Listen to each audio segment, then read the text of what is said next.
Saudaraku yang insya Allah dimulaikan oleh Allah, setelah kemarin hari Rabu kita membahas tentang apa itu fikih, ya, maka kita berkaitan dengan fikih, maka tidak lepas apa yang namanya mazhab.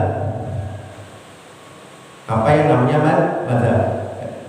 Jadi mazhab itu adalah suatu bagian dari bagaimana menafsirkan Al-Quran dan Sunnah, ya. Jadi mazhab itu adalah seperti madrasah, Pak. Nanti kita jelaskan apa itu madrasah-madrasahnya. Itu berkaitan dengan bagaimana menafsirkan Al-Quran dan Sunnah, ya, dengan pemahaman para sahabat. Jadi sebenarnya pemahaman kita pemahaman para sahabat, karena sahabat nanti akan terbagi menjadi beberapa madrasah. Ya, seperti Nabi Muhammad SAW, nanti ada madrasah yang dipimpin misalnya oleh sahabat itu sahabat Ibnu Umar. Jadi beliau ada di Madinah. Ya, jadi Abdullah bin Umar membuat madrasah di Madinah. Kemudian nanti di Mekah ada madrasah yang dipimpin oleh Abdullah bin Abbas, Abdullah bin Abbas. Dan kemudian nanti di Irak atau di Kufah nanti ada madrasah yang dipimpin oleh Ibnu Mas'ud. Ya, nanti berkembang, ya, madrasah-madrasah itu menjadi mazhab-mazhab 4 yang kita kenal saat ini. Ya. Jadi sekali lagi kita semua sepakat bahwa kita tuh wajib mengikuti Rasulullah SAW dalam kegiatan apapun, dalam kegiatan kita beribadah kepada Allah, bermuamalah sehari-hari kepada manusia, kita harus mengikuti apa yang dilakukan oleh Rasulullah SAW. Ya, tuntunannya ada, ya, tuntunan berkaitan dengan agama dan syariat. Nah, Rasulullah SAW juga berpesan bahwa yang diriwayatkan oleh hadis Imam Muslim, ya, Imam Muslim, bahwa sebaik-baiknya manusia adalah generasiku, khairun nasi qarni, jadi sebaik-baiknya generasi, sebaik-baiknya umat, ya, adalah generasiku, itu para sahabat. Jadi sahabat hidup bersama dengan Rasulullah SAW. Jadi apapun, ya, mereka bertanya kepada Rasul, ya, tentang apapun, terutama tentang masalah agama, mereka bertanya kepada Rasulullah SAW. Selama masih hidup, maka Rasulullah menjadi pegangan para sahabat. Nah, tetapi setelah Rasulullah meninggal dunia, nah ini, ya, Rasulullah meninggal dunia, banyak sahabat yang berkecam, terutama nanti pada masa Khalifah Utsman bin Affan radhiyallahu anhu. Jadi kalau masa Khalifah pertama Abu Bakar Siddiq dan Umar menahan sahabat untuk tidak boleh keluar dari kota Madinah, sehingga dia bisa berdiskusi dengan para sahabat. Dan itu lahirlah hukum yang ketiga, yaitu ijma. Jadi hukum pertama adalah Al-Quran, kita pada Al-Quran. Kedua ada Sunnah dari Rasulullah SAW. Dan yang ketiga adalah ijma. Ijma lahir pada sahabat ketika Rasulullah tidak ada, tetapi para sahabat masih berkumpul di Madinah. Nah, para sahabat masih berkumpul di Madinah itu sampai kapan? Sampai masa Umar bin Khattab radhiyallahu anhu. Nah, ketika Fitnatul Kubra pada masa Utsman bin Affan, banyak akhirnya para sahabat, ya, keluar dari kota Madinah. Nah, itu mulai Fitnatul Kubra, Pak, yang masa Utsman bin Affan. Tetapi majelis ilmu, madrasah tetap terbangun di kota besar masing-masing, ya. Seperti apa? Siapa tadi? Ibnu Umar. Kemudian Ibnu Umar tetap ada di kota Madinah, dia mengajarkan kepada orang-orang di sana di kota Madinah. Nah, kemudian Ibnu Abbas tetap di kota Mekah. Beliau mengajarkan, membuat madrasah bagi orang-orang di kota Mekah. Ya. Kemudian Ibnu Mas'ud berkelana sampai Kufah. Ya, Kufah sampai Baghdad, dia mendirikan majelis ilmu, mendirikan madrasah di Kufah. Nah, itu. Jadi setelah Fitnatul Kubra berkembang seperti itu. Maka fikih pun akhirnya muncul di situ. Permasalahan hukum ya muncul karena wilayah Islam semakin luas, Pak. Semakin luasnya wilayah Islam, maka masalah pun ada. Ya, masalah pun ada. Ya. Sedangkan waktu itu baru ada Al-Qur'an saja, Pak. Hadis belum dibukukan. Nah, kalau masanya Utsman kan kita tahu berapa, kita pakai Mushaf Utsmani. Nah, Al-Qur'an sudah dikumpulkan, tapi hadis tidak dikumpulkan. Maka orang belajarlah, kalau ingin belajar ke majelis-majelis ilmu yang ada di kota-kota besar seperti Kufah, Mekah dan Madinah. Nah, itu. Nah, kita lanjut. Maka setelah sahabat, generasi kedua yaitu para tabi'in atau tabi'in. Kalau kita bilang tabi'in itu ada pengikut. Ya. Ya, berdasarkan hadis Nabi juga, summaladina yalunahum. Nah, itu berarti siapa? Setelah mereka, yaitu setelahnya para sahabat adalah tabi'in. Tabi'in itu yang ketemu sahabat tapi tidak ketemu Rasulullah. Jadi kalau orang yang ketemu dengan Rasulullah walaupun sesaat dan mati dalam keadaan Islam, maka dikatakan dia sahabat. Walaupun sesaat, Pak. Ya, walaupun sesaat. Ya. Orang-orang yang menjadi nabi palsu sebenarnya dulu sahabat, Pak. Musailamah al-Kadzdzab itu sahabat, tapi kan dia meninggal bukan dalam keadaan muslim. Bahkan dia al-Kadzdzab, pendusta. Maka dia bukan dikatakan sahabat walaupun ketemu Rasulullah. Karena dia meninggal dalam keadaan kafir. Nah, kalau tadi tabi'in tidak ketemu dengan Rasulullah, tapi ketemu sahabat. Dan dia belajar kepada para sahabat. Nah, itu tabi'in, Pak. Nah, tabi'in dia tidak ketemu dengan sahabat, tapi ketemu tabi'in. Nah, ketemu tabi'in, maka disebut tabi'in. Nah, para imam mazhab kita 4 mazhab, sebenarnya mazhab itu banyak, Pak. Ada Daud al-Dhahiri, mazhab Dhahiriyah. Itu ahlu sunnah juga, tapi lenyap, Pak. Ada mazhab Al-Laisi, itu juga lenyap. Karena tergantung siapa yang menyebarkannya, madrasah itu berkembang atau tidak. Ya, pengikut-pengikutnya menyebarkan atau tidak. Maka beberapa mazhab lebih dari 10 mazhab itu ada zaman dulu ya, Pak. Tapi yang bertahan sampai sekarang kita itu cuma 4. Ya, cuma 4. Dan semua ya mazhab ini semua sampai ke Rasulullah Shallallahu Alaihi Wasallam. Ya, contohnya di sini ya, misalnya Madrasah Madinah. Nah, Madrasah Madinah itu punya sahabat namanya Nafi, Imam Nafi. Ya, jadi Imam Nafi berguru kepada Ibnu Umar. Ya, berguru kepada Ibnu Umar. Nah, Imam Nafi ini adalah murid, adalah guru dari Imam Malik bin Anas. Nah, Malik bin Anas, ya, kemudian menjadi guru bagi imam kita, Imam Muhammad Idris Asy-Syafi'i. Jadi beliau pernah belajar di Madinah, Pak. Tapi sebelumnya beliau belajar di Mekah dulu, Imam Syafi'i. Ya. Jadi kalau urutannya kan madrasah Mekah itu dipimpin oleh Ibnu Abbas radhiyallahu anhu. Ya. Kemudian Ibnu Abbas punya ya, jadi di bawahnya ada tabi'in namanya Amir bin Dirham. Amir bin Dirham. Kemudian Amir bin Dirham punya murid namanya Sufyan bin Uyainah. Nah, Sufyan bin Uyainah ini adalah guru dari Imam Syafi'i. Ya, dari guru dari Imam Syafi'i. Ya, namanya Sufyan bin Uyainah.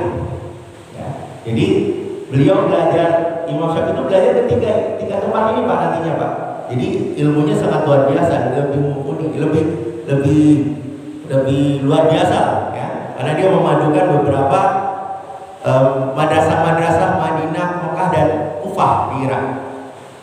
Sedangkan di Kufah sendiri ada Ibnu Mas'ud, ya, itu sahabat besar, Pak. Nah, dia punya murid yang tabiin atau tabiin yang namanya Alqamah. Alqamah punya murid namanya Ibrahim.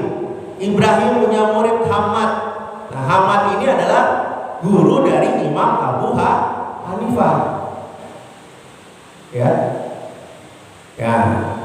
Kemudian ya, Imam kita, Imam Syafi'i berguru kepada Imam Malik secara langsung di kota Madinah, ya. Kemudian berguru kepada murid dari Imam Abu Hanifah. Jadi yang menyarankan untuk belajar ke Kufah adalah Imam Malik sendiri kepada Imam Syafi'i. Ketika lulus dari perguruan Imam Syafi'i, Imam Malik, maka Imam kita Muhammad ibn Asy-Syafi'i disuruh untuk berguru di madrasahnya Imam Abu Hanifah. Nah, dia bertemu dengan Muhammad Asy-Syaibani, murid dari Imam Abu Hanifah. Karena Imam Abu Hanifah itu meninggal dunia bersamaan dengan meninggal dunianya Imam Abu Hanifah, lahirlah Imam Syafi'i. Jadi 150 Hijrah itu adalah meninggalnya Imam Abu Hanifah, tapi tahun yang sama ya Imam Syafi'i lahir.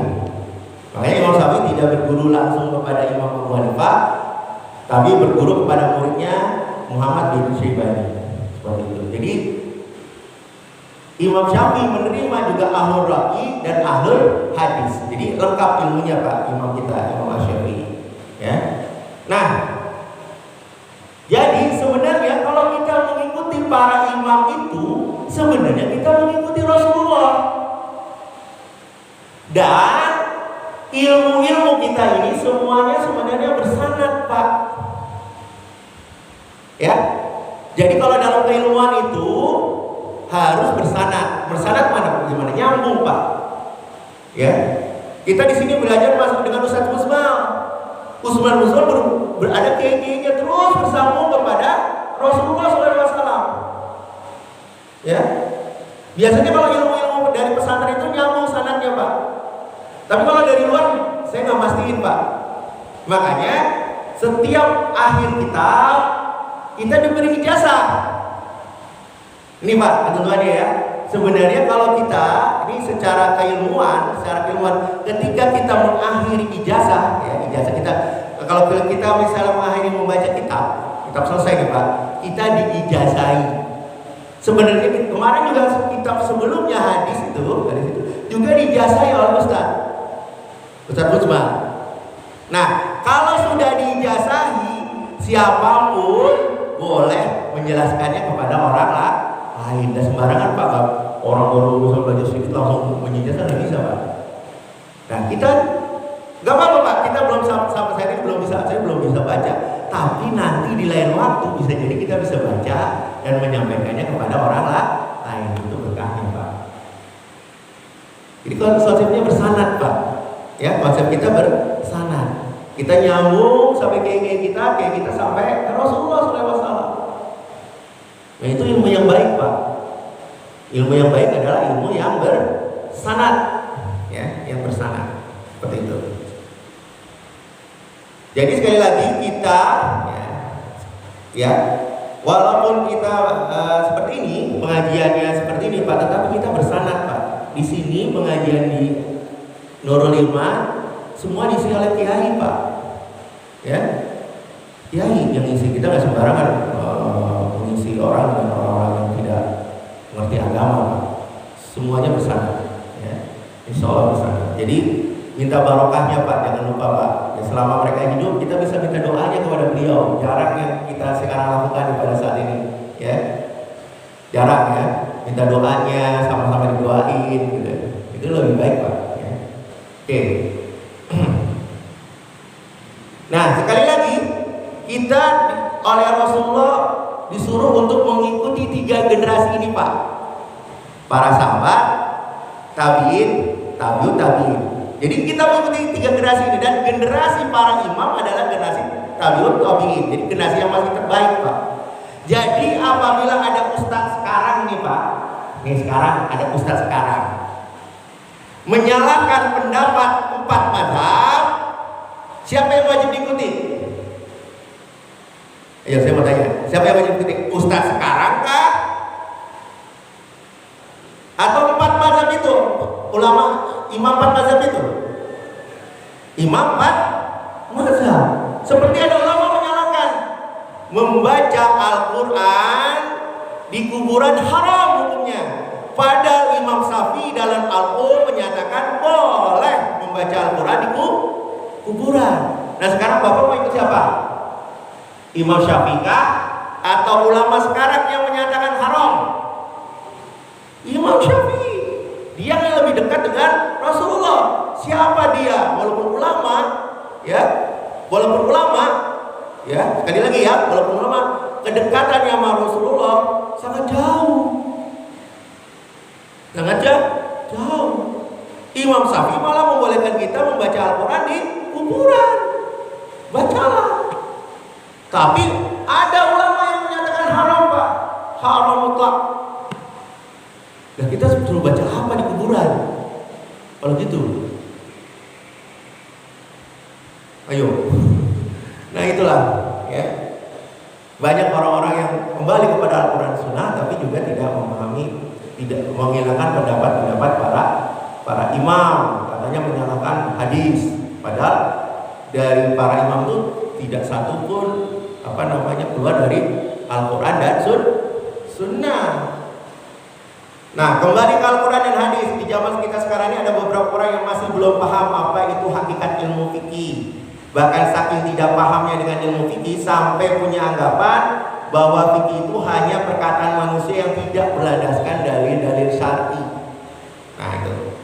Ketika seorang punya pandangan mengenai fikih seperti ini, seperti atas, maka dengan mudahnya yang ada di benaknya adalah kalimat mari tinggalkan mazhab dan saatnya kembali kepada Al-Quran dan hadis.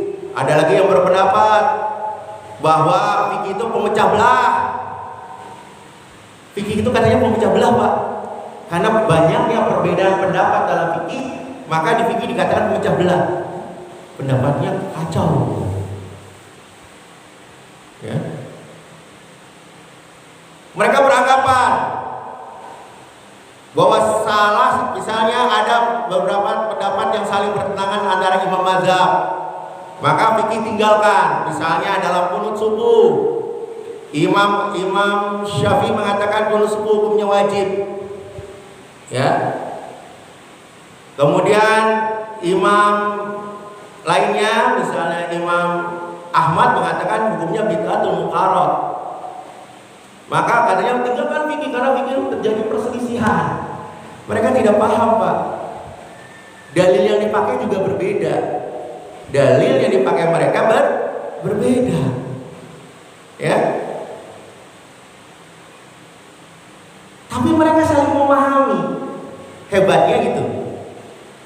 Walaupun Imam Ahmad mengatakan bahwa qunut subuh dalam bid'atul muqarrad, tapi bagi orang yang mengikuti imam yang kunut, maka dia wajib kunut juga.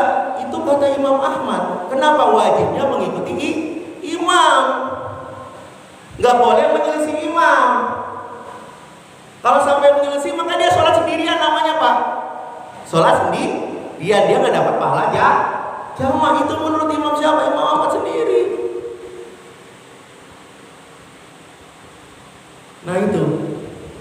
Betapa tolerannya Imam Syafi'i, misalnya, ya, kepala itu dalam pendapat Imam Ahmad adalah hukumnya wajib dibasuh. Sedangkan Imam Syafi'i mengatakan itu sebagian. Tapi dalam sunnah wudu, Imam Syafi'i mengatakan lebih baik membasuh seluruh kepala, karena ada pendapat imam lain yang menyatakan membasuh kepala adalah wajib. Jadi sunnahnya menyapu seluruh kepala dalam mazhab Imam Syafi'i untuk menghindari perselisihan. Itu kalau belajar mazhab, Pak. Jadi saling memahami. Justru dengan kita belajar mazhab, kita jadi saling memahami mazhab-mazhab lain dan tidak saling menyalahkan. Itulah pendapat orang yang menyalahkan, berarti dia tidak belajar fikih. Gitu loh. Tidak belajar fikih. Mari tinggalkan mazhab dan saatnya kembali kepada Al-Quran dan Sunnah. Emang gampang, Pak, kembali Al-Quran dan Sunnah? Nah, kalimat ini bisa jadi benar dan bisa jadi juga salah. Dianggap benar karena memang Nabi Muhammad SAW menganjurkan kepada kita untuk kembali kepada Al-Quran dan hadis. Bahkan dua pusaka itulah yang diwariskan oleh Nabi kepada umatnya. Nah, dianggap salah karena memang tidak semua orang bisa memahami Al-Quran dan Sunnah, Pak, dengan benar. Dan kita perlu ulama untuk memahamkan Al-Quran dan Sunnah. Perlu ulama. Ya, kita cuma baca doang kok, Pak. Karangan ulama kita sampaikan kepada masyarakat. Jadi oleh sebab itu tidak semua orang boleh mengotak-atik Al-Quran, Pak, dan hadis dengan pemahaman sendiri yang super dangkal. Kalau setiap orang menafsirkan Al-Quran dan hadis, maka ada jutaan pendapat yang berbeda, Pak. Ada jutaan pendapat berbeda. Saya berpendapat ini, orang lain berpendapat seperti ini, yang ini seperti ini. Kalau kita biarkan mereka menafsirkan Al-Quran dan Sunnah dengan semau-maunya, apalagi landasannya terjemah, jadi salah kaprah, Pak. Ya, salah kaprah. Nah itu. Bagaimana memahami hadis misalnya? Salah satu hadis, ya, dalam mazhab Imam Syafi'i kalau air yang dipakai mandi wajib dan dipakai mandi wajib itu kan mustakmal, tapi ada hadis lain boleh. Nah, itu kan harus pembahasan fikih, Pak. Pembahasan fikih. Ya. Bagaimana menghadapi hadis-hadis bertenangan? Nah, itu kan fikih. Gak bisa kita tafsiri sendiri, Pak. Gak bisa kita tafsiri sendiri. Ya. Ya. Nah, gak sembarangan juga, Pak. Harus paham ilmunya. Ya. Yang harus dikuasai. Kemudian harus hafal ratusan ribu hadis dan memahami kitab-kitab yang di bawah ini, Pak.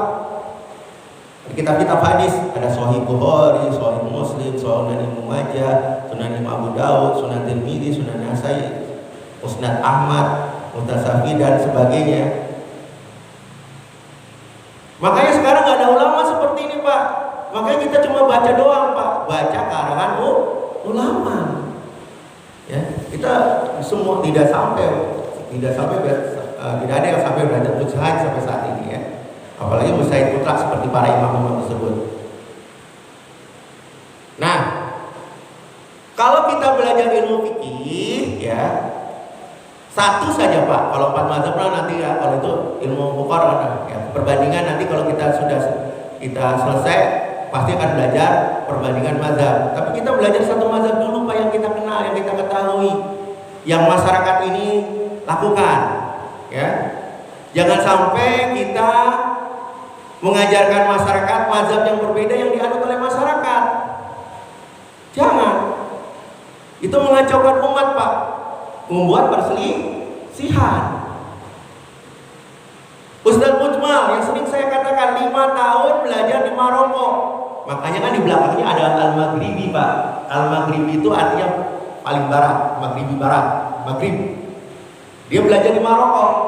5 tahun belajar di Maroko.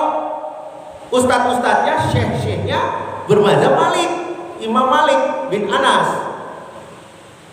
Ketika dia ujian, gak ada jawaban Imam Syafi'i dalam ujiannya. Dia harus jawab dengan mazhab Imam Malik. Tapi ketika dia kembali ke Indonesia, apakah dia menerapkan mazhab Imam Malik di Indonesia? Tidak, Pak. Mazhab Indonesia mayoritas adalah mazhab Imam Syafi'i. Maka yang beliau ajarkan ke masyarakat tetap mazhab Imam Syafi'i. Kalau tanya Imam Malik, mau silakan. Yang lainnya tentang sholat beda jauh, Pak. Wudunya juga beda. Gitu loh. Jadi kita mengikuti mazhab yang dianut masyarakat kita supaya tidak jadi perselisihan, Pak. Karena dalam agama perselisihan itu harus dihindari, bukan dipertajam. Ya. Atau mengambil sepotong-sepotong mazhab. Nggak bisa. Kalau belajar mazhab harus utuh. Dan mazhab yang dikenal dan kitab-kitabnya banyak cuma 2 di sini, Pak. Kalau kita mau belajar, ya, yang terbitannya banyak mazhabnya itu 1 Imam Syafi'i, 2 Imam Ahmad bin Hambal. Buku mazhab Hambali banyak di kitab-kitab mazhab Hambali di Indonesia.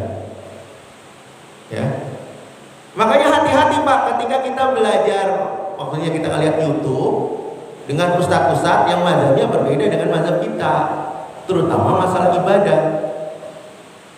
Ya, banyak itu yang mengacaukan pemikiran kita. Padahal harusnya diwanti-wanti mereka.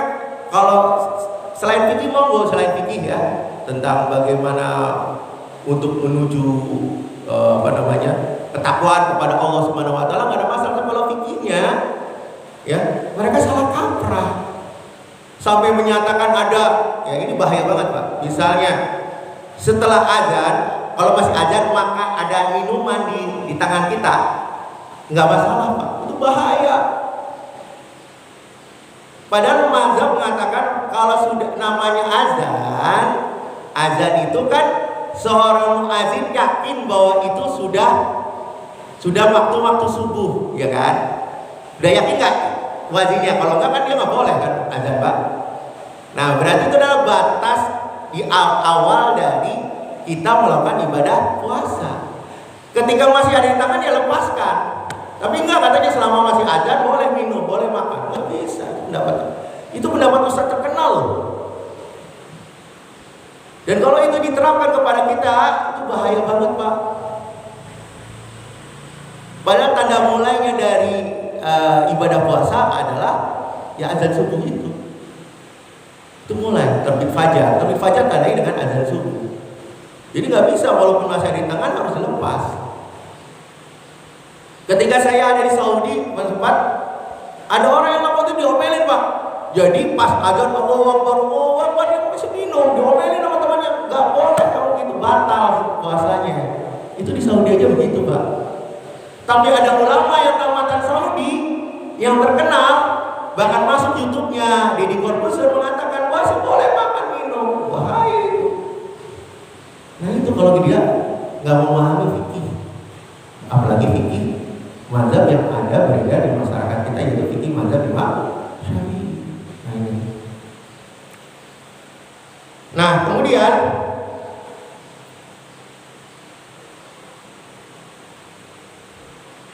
tidaklah suatu pendapat yang dilakukan oleh Imam Abu Hanifah, Imam Malik, Imam Syafi'i dan Imam Ahmad bin Hambal kecuali pastilah pendapat tersebut diambil dari dalil Syafi'i. Walaupun bentuknya matan Pak, atau matan ya. Nanti kita Safinatun Najah itu matan Pak. Kitab Safinatun Najah. Terus matan Abu Sujah Takrib itu matan. Kalau dicari dalil nggak ada Pak di sana. Itu matan itu mempermudah para santri-santri pemula untuk menghafal Pak. Jadi kalau santri kalau di pesantren belajarnya kan kitab apa dulu Pak, kitab matan. Minta matannya misalnya matan Abu Sujah atau Safinatun Najah itu kitab matannya. Nah kalau mau lanjut pakai syarah. Nah di syarah itulah baru ada dalil-dalilnya. Bukan berarti para imam yang membuat kitab matan itu tidak pakai dalil. Banyak orang-orang menyatakan, tuh lihat tuh, kitab Safinatun Najah, kitab Takrib atau Fathul Qorib atau matan Abu Sujah, itu kitabnya nggak ada dalil, nggak ada dalilnya Pak. Itu kitab untuk hafalan saja, ya, untuk hafalan saja, ya. Dalilnya kita pakai syarah, ya. Insya Allah nanti kita lakukan Pak, ya. Nanti setelah Lebaran kita akan belajar kitab matan Abu Sujah, ya, dengan syarah Kifayatul Ahyar. Syarahnya Kifayatul Ahyar. Tapi yang kita baca bagi nanti kertas-kertas ini matan Abu Sujah ya Pak.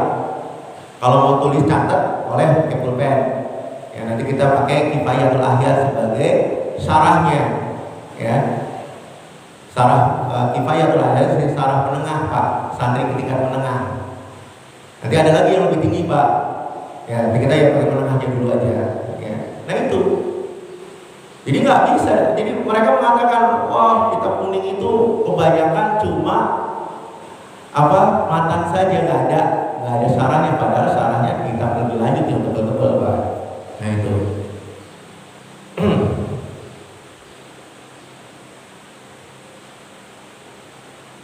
Jadi nggak bisa Pak kita menafsirkan Al-Quran dan Sunnah dengan hawa nafsu kita sendiri, dengan akal kita nih Pak. Apalagi dia ngandalin kitab putih. Tahu kitab putih? Kitab terjemah. Ya, kitab terjemah itu tergantung yang nerjemahin Pak. Ya terjemahinnya begitu ya begitu. Kalau pemahamannya kurang. Nah, nggak bisa. Dia harus pakai kitab asli. Ya, dia harus pakai kitab asli. Karena kitab itu yang ditulis oleh para ulama. Kalau kitab putih tidak ditulis oleh ulama, diterjemahin itu namanya, bukan asli itu. Nah, itu. Nah, kemudian yang perlu diketahui bahwa ulama salaf, ulama-ulama sampai sekarang bahkan ulama-ulama Saudi Pak, itu semuanya bertaklid. Tidak ada yang menyatakan dia berijtihad sendiri, nggak ada Pak. Tanya satu orang dari mereka para ulama-ulama syekh itu, tidak ada satu pun yang menyatakan bahwa dia tidak bertaklid. Tapi kalau ada orang sampai sekarang yang bukan ulama, ustadz juga, kayak karena sebutan manusia, ya karena dia sering ngajarin, ya nggak ada level dia mengatakan saya tidak bermazhab. Kan tidak bermazhab itu kan tidak wajib. Iya benar, mazhab tidak wajib, tapi untuk memahami ilmu ulama, ilmu Islam, nggak mungkin kalau kita tidak baca kitab. Maka saudari kitab kepada dia. Atau bisa baca kitabnya nggak? Atau udah itu dari mana? Oh dapatnya dari Google. Nah bahaya itu. Bahaya. Dapatnya dari mana? Kitabnya kitab apa? Oh kalau santri mah bahaya. Kalau santri tanyain. Ya nggak sembarangan. Berdiri di sini nggak masuk mengucapkan ini nggak sembarangan. Ditanya atau kitabnya apa? Dasarnya apa? Coba tolong dibaca. Kalau di pesantren gitu Pak, ya nggak sembarangan. Nah, jadi ulama salaf juga taklid Pak. Jadi banyak sekali para ulama yang mengikuti ajaran dari pendiri 4 mazhab, mulai dari ulama ahli tafsir, ahli hadis dan sebagainya. Mereka juga ulama besar yang keluar ilmuannya diakui, tapi juga mau taklid kepada para pendiri 4 mazhab. Lah, kita bukan ulama, kok nggak mau taklid? Nah, malah kadang berusaha ingin menyalahkan pendapat ulama 4 mazhab. Pendapat ulama mazhab bisa lain Pak. Karena itu tradisional banget sih. Kuno. Belajar sama orang-orang dulu. Nggak modern mereka. Waduh. Nah, sekali lagi taklid itu tidak haram Pak. Ya, jika taklidnya kepada para ulama lah, taklidnya kita kepada para ulama yang ilmuannya diakui sepanjang masa, ya. Justru ini mengamalkan perintah ayat Al-Quran yang menganjurkan kita untuk bertanya kepada ahli ilmu. Nah, ahli ilmu itu adalah para ulama. Bahkan orang di zaman ini sekarang banyak yang mengatakan taklid kepada mazhab itu haram hukumnya, ya. Padahal dia juga taklid dalam ilmu hadis kepada Imam Bukhari, Imam Muslim dan lainnya, bahkan taklid kepada ustadznya. Jadi mereka lebih taklid kepada ustadznya daripada taklid kepada imam-imam dahulu yang salafus soleh, salaf yang soleh. Sedangkan ustadznya belum tentu soleh, benar gak? Ustadznya belum tentu soleh, ustadznya belum tentu hafal ilmu hadis. Tapi dia yang paling, oh menurut ustadz saya begini. Wah, Imam Syafi'i salah. Waduh, gawat itu Imam Syafi'i disalahin. Sampai mengatakan apa namanya? Kunut subuh bid'ah. Tapi dia nggak tahu dalil bid'ahnya dari mana. Cuma ngomong bid'ah doang. Dia nggak bisa merinci kenapa itu bid'ah. Karena dia nggak tahu pendapatnya Imam Ahmad. Imam Ahmad secara rinci karena bukan. Jadi cara pengambilan hukum dari mazhab Imam Ahmad dan Imam Syafi'i berbeda, sehingga hasilnya pun berbeda. Tapi dia menyalahkan Imam Syafi'i, tapi tidak mengeluarkan argumennya dari Imam Ahmad. Cuma menyatakan haram aja. Dari siapa? Dari ustaz saya. Berarti dia taklidnya kepada siapa? Ustadznya. Bertaklid kepada siapa? Ustaz-ustaz yang dari YouTube. Nah, ustaz-ustaz terkenal. Padahal ustaz itu pun tidak menjelaskan secara rinci. Harusnya jelasin secara rinci. Gitu.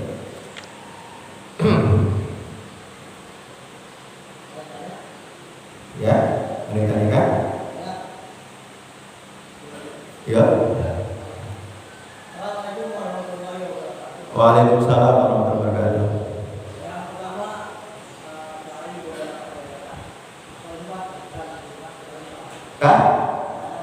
sholat Jumat.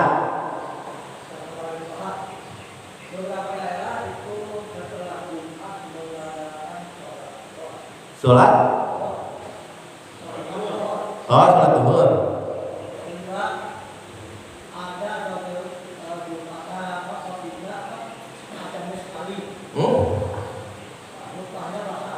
Oh, ketuanya bahasa Arab.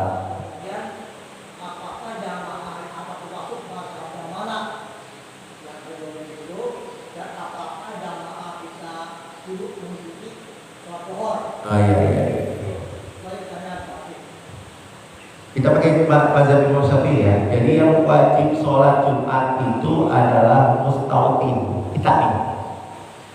Mustautin itu adalah orang yang menetap. Maka masjid ini jamaahnya mustautin adalah kita nih. Kita menetap lama nggak Pak? Menetap lama ya. Mustautin itu menetap lama. Ya kita nih penghuni lama. Jadi berarti mustautin dari jamaah dari masjid Jami ini adalah orang Puri dan orang kampung Pak, kampung Curug. Itu yang wajib sholat Jumat. Sedangkan musafir nggak masuk di dalamnya, anak-anak nggak masuk. Ya, dan itu yang balik dan berakal. Nah, ada anggapan begini, ada masjid, contohnya Bani Umar Pak, Masjid Umar. Masjid Umar itu kan nggak ada jamaahnya sebenarnya. Masjid yang nggak ada jamaahnya, bener nggak? Ya masjid nggak ada jamaahnya Pak. Misalnya gini, kemudian karena mengikuti pendapat Imam Syafi'i karena tidak mustautin, ya, tidak ada jamaah yang 40 orang yang mustautin, ya, atau dia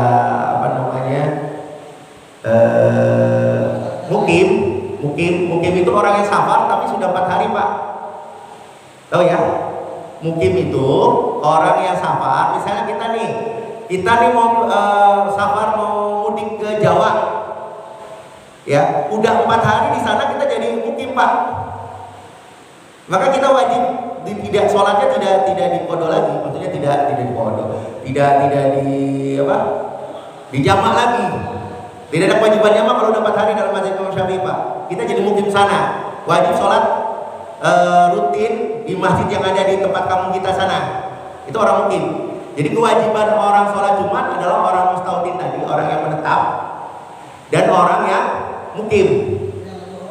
Ya, kalau tidak ada 40 orang, ada yang mendapat karena tidak sah, maka dia sholat zuhur Pak. Atau kurang dari 40 orang, dia wajib sholat zuhur. Misalnya, ada 40 orang ketika sholat, tiba-tiba 2 orang membatalkan, maka kurang jadi 28, maka sholat zuhur lagi Pak. Nah itu, bisa jadi pendapat itu, karena pendapat dia, orang-orang yang ada adalah yang masjid ini adalah masjid orang-orang musafir, nggak ada yang menetap, ya, sehingga dia sholat zuhur lagi. Itu dalam mazhab Pak, dalam mazhab, ya. Dan masjidnya itu adalah masjid yang dijadikan kesepakatan bersama, makanya masjid sana nggak sah itu.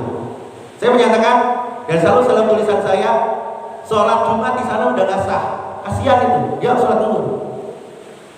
Maka ingatkan saudara-saudara, kapanpun ketemu dengan orang-orang di sana, selalu ingatkan, dalam mazhab Imam Syafi'i dia tidak sah. Kalau mengikuti mazhab Abu Hanifah ada syarat dan ketentuan berlaku, nggak bisa sembarangan. Memang kita lintas mazhab gampang Pak, nggak bisa, ada syarat dan ketentuan berlaku. Adanya masyaqqah, kesulitan, baru kita boleh lintas mazhab. Ini nggak ada kesulitan, nggak ada syarat apapun. Maka sholat di sana hukumnya tidak sah, karena harus ada di sebuah perkampungan yang dilakukan di Masjid Cilawu. Kasihan Pak, karena mereka nggak belajar fikih. Ini belajar fikih, pentingnya belajar fikih di sini. Ya, Pak ya sekarang ya, Pak Udin. Yang satu lagi apa tentang apa?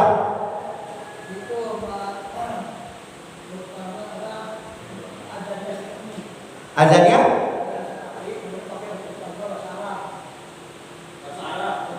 Oh, ya, masuk Pak. Kalau dalam mazhab Syafi'i sebenarnya bukan pakai bahasa Arab itunya. Tetapi bahasa Arab diselingi dengan bahasa Indonesia nggak ada masalah. Yang pakai bahasa Arab juga nggak salahnya Pak. Karena syaratnya dalam Imam Syafi'i salah satunya berbahasa Arab. Dan kita kan mau ngucapin bahasa Arab, setelah itu diterjemahkan kan. Para khotib kan begitu kan? Hah? Ya, itu masih di kampung-kampung Pak. Kita ya bertahap Pak. Ya di Bogor saya juga masih nemuin kayak gitu masih. Ya nggak apa-apa Pak. Tapi kalau masjidnya itu sudah gabung dengan masyarakat seperti ini, biasanya sudah hanya kiai tertentu aja atau ustadz tertentu aja yang masih begitu. Tapi kalau ustadz lain ada yang saya punya, yang dia juga sudah mengubahnya dengan campuran bahasa Arab dan Indonesia. Tapi yang bahasa Arab sah Pak. Gak apa-apa, gak masalah.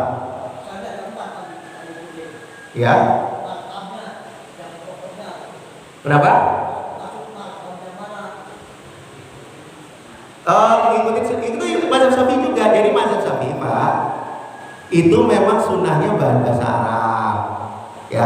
Tetapi kalau kita tambahin dengan bahasa Indonesia nggak salah, gitu loh. Jadi pendapat ininya adalah memang bahasa Arab, tapi ketika diterjemahkan ke dalam bahasa Indonesia, ya, kita kemudian penjelasannya dengan bahasa Indonesia.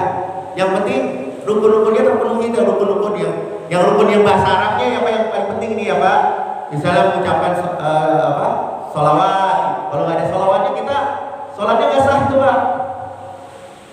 Ya, kemudian nanti ada apa namanya doanya, nah itu. Ya, ketakwaan, nah itu juga harus ada. Kalau jadi itu tidak terpenuhi dengan pakai bahasa Arab, ya, maka sholatnya tidak sah. Kalau itu kan kita terjemahkan, para khotib itu menerjemahkan yang ada masalah. Tapi rukun-rukun itu tetap harus dipenuhi, ya. Dan rukun itu memang berbahasa Arab. Tapi kan setelah itu kita menjelaskannya pakai bahasa Indonesia. Ya, di kampung-kampung cepat. Dan justru saya dulu waktu di kampung cari yang itu Pak. Cari yang itu karena cepat. Sholat Jumat 10 menit. 10 menit. Benar serius. 10 menit selesai. Itu kan kalau di kampung-kampung ada yang sampai 1 jam Pak, ada yang 1 jam ada. Lama banget. Ya. Seyoginya nggak lama Pak. Seyoginya nggak lama. Jadi bacaan khotib itu, ya, sama sholatnya nggak boleh lamaan khotibnya di mimbar. Harusnya lebih cepat. Karena yang penting-penting aja Pak, kita bukan ceramah di situ. Ingat ya, ini banyak ustaz-ustaz ceramah, tempatnya bukan di sholat Jumat. Ya, bukan di sholat Jumat ceramah itu. Ya, pendek Pak. Kasihan Pak jamaahnya. Apalagi kita sudah banyak orang yang bekerja saat ini. Itu waktu istirahatnya sebenarnya terpakai Pak. Jadi kasihan kalau sampai sampai jam 1 kurang 10, mereka langsung kembali lagi ke tempat kerja, nggak ada istirahat, nggak ada makan. Kasihan Pak. Ya, jadi ini khotibnya juga harus tahu diri juga. Ya, jamaah kita sudah beda dengan dulu. Kalau dulu Pak, ya sepengetahuan saya, mbah saya dulu lama. Kenapa? Orang setelah dari ladang atau dari sawah ya udah nggak kembali lagi. Ya, mereka benar-benar ibadah. Jadi habis itu zikiran lama panjang sampai asar. Ya emang gak ada kerjaan lagi selain itu. Tapi kalau sekarang nggak boleh Pak, jangan ya. Jangan. Gitu. Hindari seperti itu. Nah, jadi sekali lagi kalau sholat Jumat Pak harus di perkampungan atau perumahan yang ada jamaahnya.